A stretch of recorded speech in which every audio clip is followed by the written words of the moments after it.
ठीक है बच्चों, हम लोग लास्ट की वीडियो में बात कर रहे थे फिशीज़ माइग्रेशन की बात कर रहे थे। फिशीज़ माइग्रेशन की बात कर रहे थे। हमने माइग्रेशन कैसे बोला? माइग्रेशन हमने बोला एक मछली ली हमने, एक क्या ली? मछली ली।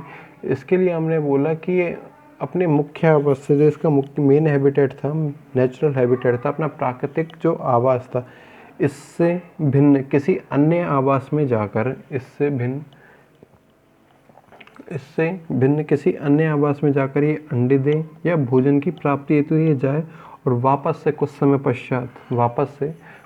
पश्चात कहाँ पर आ जाए? अपने जो मुख्य आवास जो होगा इसका, इसमें आ जाए।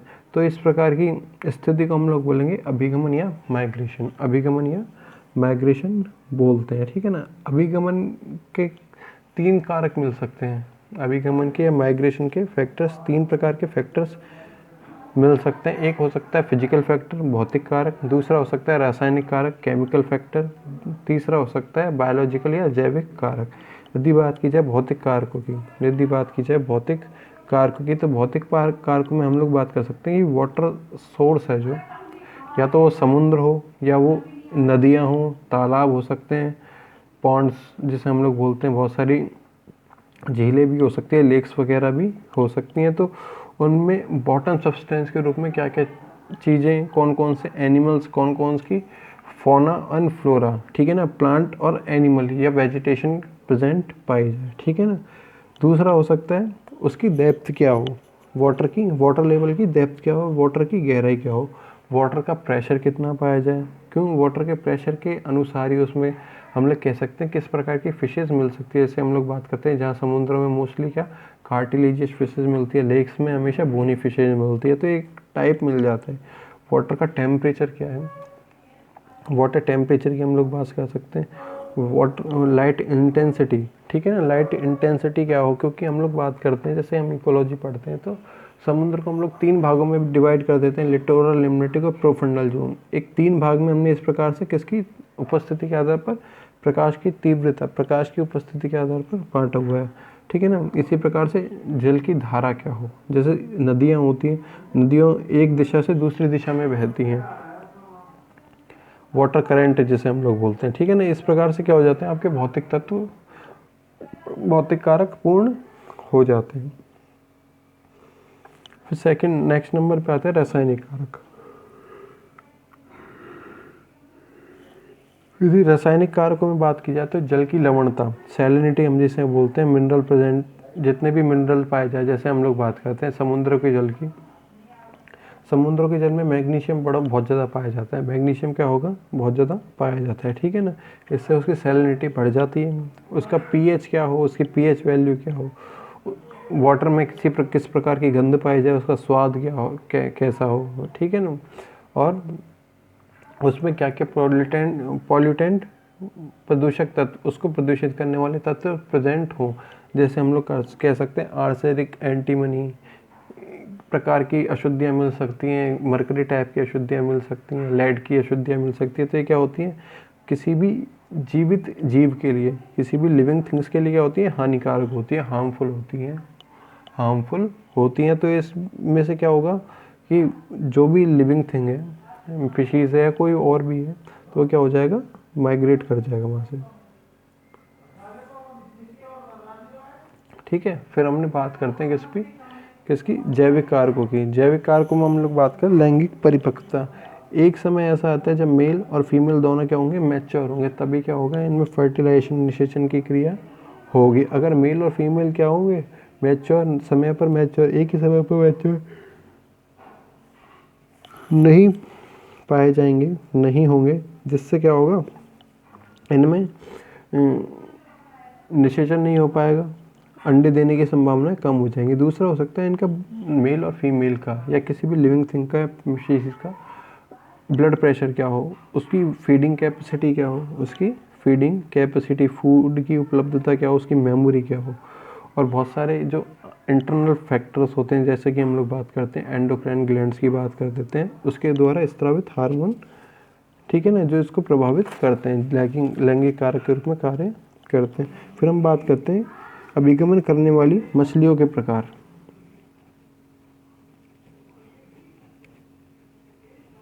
अभिगमन करने वाली मछलियों के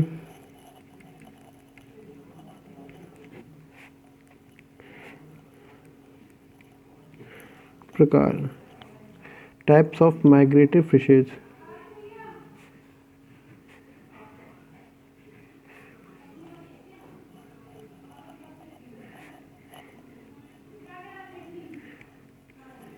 टाइप्स ऑफ माइग्रेटरी फिशेज, ठीक है ना। फर्स्ट होता है इसमें समुद्रापगामी anadromous fishes.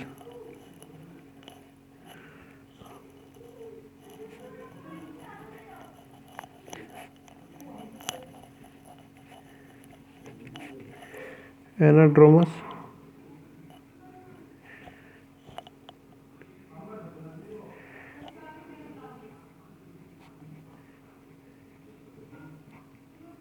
Anadromous fishes. Anadromous fishes हम लोग इस प्रकार की मछलियाँ कहते हैं जो कि समुद्र से माइग्रेशन के लिए कहाँ की ओर, नदियों की ओर जाती है। कह सकते हैं हम लोग सलाइन वाटर से, या कह सकते हैं मराइन वाटर, जो कि समुद्र जल को हम लोग बोलते हैं, उससे फ्रेश वाटर की ओर जाती है, नदियों की ओर जाती है। तो इस प्रकार की मछलियों में हम लोग बात कर सकते हैं स्टर्जियन की बात कर सकते हैं, एसीपेंसर की, हिल्सा की बात कर सकते हैं, ठीक है ना। इस श्रेणी में वे मछलियाँ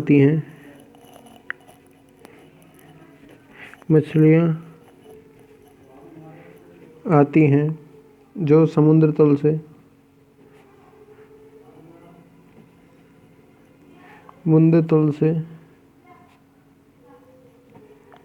ऊपर की ओर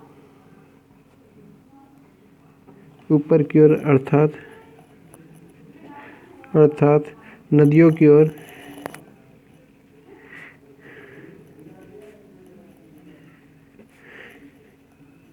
गमन करती हैं। Marine water to fresh water, ठीक है ना। समुद्री जल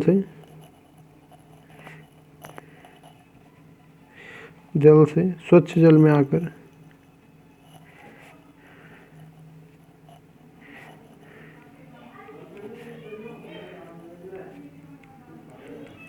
अंडे देती हैं, ठीक है ना। उदाहरण की यदि बात की जाए तो उदाहरण में हम लोग बात कर सकते हैं स्टर्जियन की, एसीपेंसर की, हिल्सा की, एक्सेट्रा।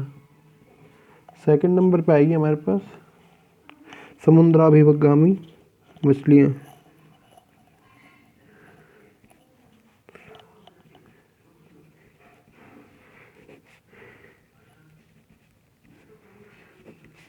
समुद्राभिगामी मछलियाँ, कैटाड्रोमस,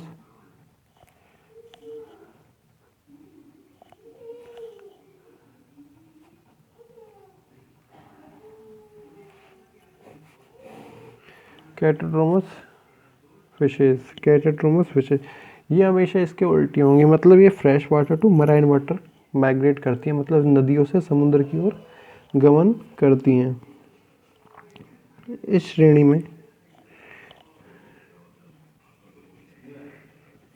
में वे मछली आती हैं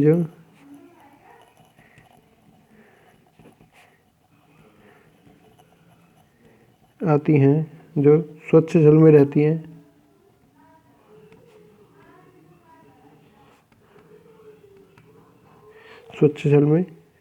हैं, एवं समुद्री जल में अभिगमन माइग्रेशन करती हैं। फ्रेश वाटर टू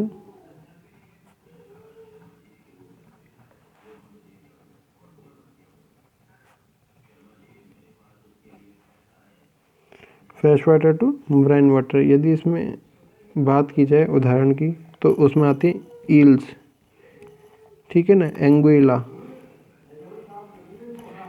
एंगुइला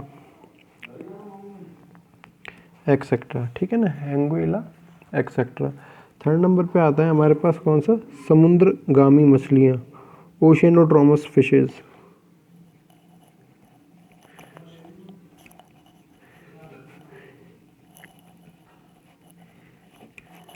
ओशियनोड्रोमस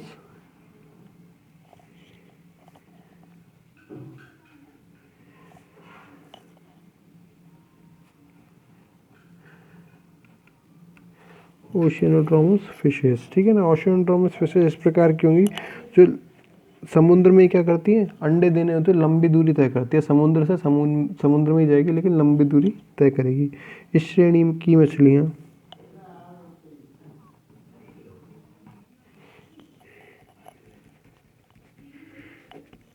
की मछलियाँ समुद्र में अंडे देने हेतु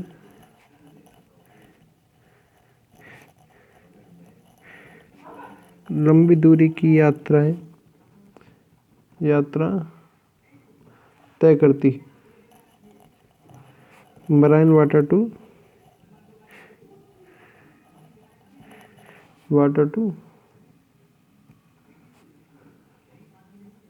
मराइन वाटर। उदाहरण के लिए हम कह सकते हैं हेगरिस, हेरिगस,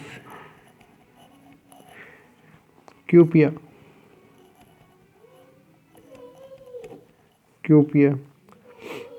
क्यूनस एक्सेट्रा, ठीक है ना। फोर्थ नंबर पे आती है हमारे पास स्वच्छ जलगामी मछलियाँ,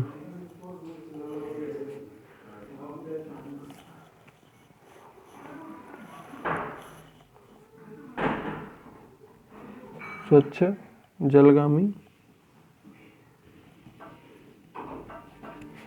मछलियाँ, पोस्टोम्ड्रोमस,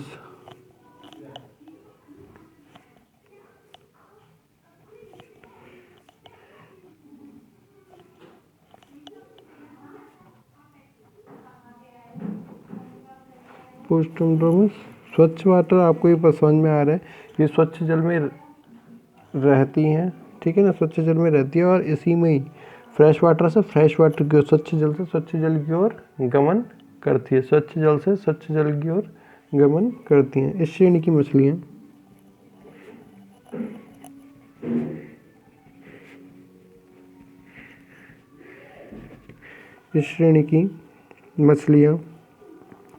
स्वच्छ जल से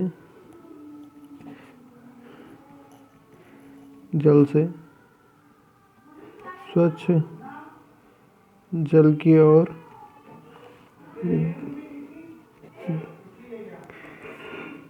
गमन करती हैं। फ्रेश वाटर टू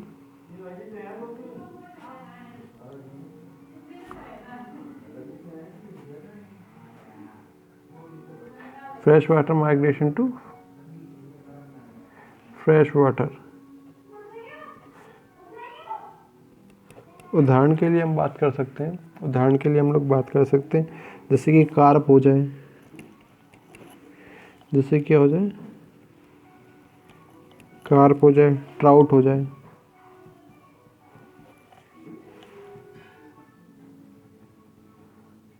एक्सेट्रा, ठीक है ना। तो अभी हमने चार प्रकार का इसमें क्या है, गमन देखा है। अभी हमने क्या देखा है, चार प्रकार का गमन देखा है, जिसमें हमने फर्स्ट देखा एनाड्रोमस, सेकंड हमने देखा कैटाड्रोमस, थर्ड हमने देखा ओशिनोड्रोमस, समुद्रगामी, ठीक है ना, और फोर्थ देखा हमने स्वच्छ जलगामी, पोस्टोम्ड्रोमस फिशेस। समुद्रगामी में एनाड्रोमस में हमने बात की, इस श्रेणी की मछलियाँ क्या होंगी जो समुद्रों में रहेंगी लेकिन माइग्रेशन के लिए, मतलब भोजन के लिए और अंडे देने के लिए कहाँ की ओर जाएंगी, फ्रेश वाटर नदियों की ओर जाएंगी। मराइन वाटर से फ्रेश वाटर की ओर गमन, marine water to fresh water की ओर माइग्रेशन क्या कहलाएगा, एनाड्रोमस माइग्रेशन कहलाएगा, ठीक है ना। जिसमें हम लोग बात करते हैं स्टर्जियन की, एसिपेंसर की और हिल्सा की। सेकंड नंबर पे आता है कैटाड्रोमस या समुद्राभिगामी माइग्रेशन, इस श्रेणी में वे आएंगी जो कि फ्रेश वाटर से, नदियों से माइग्रेशन करेंगी कहाँ की ओर, मराइन वाटर की ओर, नदियों से समुद्रों की ओर, नदियों से समुद्र की ओर अंडे देने और भोजन के लिए गमन करेंगी, जैसे ईल और एंगोइला होती है। जैसे कि बात करते हैं हम लोग ईल और एंगोइला की, ठीक है ना। थर्ड नंबर पे आता है हमारे पास समुद्रगामी, ओशियनोड्रोमस। ओशियनोड्रोमस मछलियाँ ऐसी होंगी जो कि मराइन वाटर से, एक समुद्र से दूसरे समुद्र में, एक समुद्र से दूसरे समुद्र में गमन करेंगे। अब ये गमन किसी भी कारक के कारण हो सकता है, जैसे कि हम लोग रासायनिक कारक कह सकते हैं। यदि किसी समुद्र में पॉल्यूटेंट की मात्रा, प्रदूषकों की मात्रा अधिक हो जाए तो ये दूसरे समुद्र की ओर गमन करने लग जाती है, जैसे कि हेगरिस, क्यूपिया, ट्यूनस, ठीक है। ये ओशियनोड्रोमस फिशेज हो जाएंगी, ठीक है ना। फोर्थ नंबर पे आता है हमारे पास पोस्ट्रोमटोमस, स्वच्छ जलगामी मछलियाँ। इस श्रेणी में वो आएंगी जो कि एक नदी से गमन करती है दूसरी नदी की ओर, एक नदी से दूसरी नदी की ओर, फ्रेश वाटर से फ्रेश वाटर की ओर माइग्रेशन करेगी, फ्रेश वाटर से फ्रेश वाटर की ओर गमन करेगी, जैसे कि हम लोग बात करते हैं कॉर्प की, ट्राउट की। थैंक यू, बाकी हम लोग देखेंगे नेक्स्ट वीडियो में। Thank you.